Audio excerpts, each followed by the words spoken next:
Welcome learners. Today is class 5 and it's time to launch. We're powering up Ironman's flying boot jets with a light that turns on and off like a real takeoff sequence.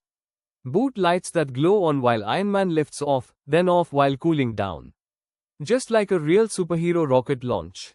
Are you ready to make your light fly? Step 1, get flight mode ready. We begin by telling Pin D3, you're in charge of the flying light. Pin mode 3, output. That means pin 3 will send the power needed to turn the LED on, like powering Ironman's boots.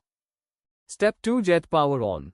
Now it's time to launch the light. We turn the power on. Digital right, 3, high. The LED lights up, just like Ironman's jet boots firing up for takeoff.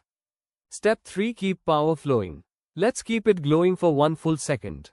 Delay, 1000, that gives enough time for a strong, steady lift off. Step 4, power off. Now that we've lifted off, it's time to cool down the jets.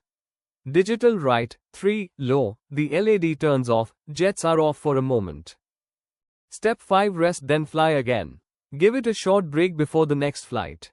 Delay, 1000, then it starts again, glowing, flying, cooling. Just like a real flight cycle. Boom! You've made Ironman's flying light work, using just few lines of code. Every second, your LED turns on, to fly and off, to rest, like Ironman zooming into the sky. Hit Start Coding button, and test it out. For more superhero gadgets, keep building, keep flying, and keep coding.